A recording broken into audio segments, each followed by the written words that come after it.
40 GB hard disk பார்த்துருக்கீங்களா? இது வந்து ஒரு சர்வீஸ்க்காக வந்ததுங்க. இதெல்லாம் வந்து பார்த்திங்கன்னா ஒரு 20 வயதான இந்த லேப்டாப்பில் வந்து பார்த்திங்கன்னா 40 ஜிபி ஹார்ட் டிஸ்க் இருக்குது. DDR2 2 ஜிபி ரேம் இருக்குது. ஒய்ஃபை கார்டு பாருங்கள். ஒய்ஃபை கார்டே நல்லா பெரிய சைஸில் இருக்குங்க. இன்றைக்கி வந்து சின்னதாக ஒரு காயின் சைஸ்க்கு வந்தது ஒய்ஃபை கார்டு வந்துட்டது. ஆனால் அந்த காலகட்டத்தில் பாருங்கள், ஒய்ஃபை கார்டு மட்டுமே ஒரு ரேம் சைஸ் பெரிய சைஸாக இருக்குது ரேமை விட. ரெண்டாவது, இது வந்து அவங்க சென்டிமெண்ட்டாக பயன்படுத்திகிட்டு இருக்காங்க போல்.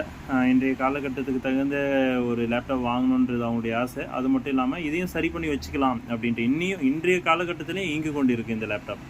இதில் OS XP தான் அப்போது வந்திருக்கு போல் 2005. அதுக்கப்புறம் 7 மாற்றிருக்காங்க.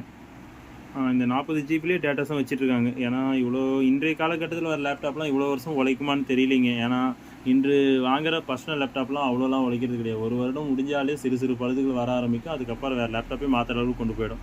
ஆனால் இதெல்லாம் இன்றைக்கும் வந்து பார்த்திங்கன்னா உழைச்சிட்ருக்குன்றது ஒரு ஆச்சரியமான விஷயந்தான். அன்றைய காலகட்டத்தில் வந்த தொழில்நுட்பமும் தரமும் நன்றாக இருந்திருக்கு போல்.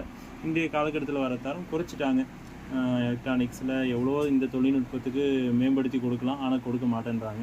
அவங்களுடைய புதிய அப்டேட்ஸ் வந்து விற்பனை ஆகிறதுக்காகன்னு நினைக்கிறேன், தெரியல. இது ஒரு அப்டேட் தாங்க, தெரியாதவங்க தெரிஞ்சுக்குங்க. வீடியோ பிடிச்சிருந்தால் லைக் பண்ணுங்கள்.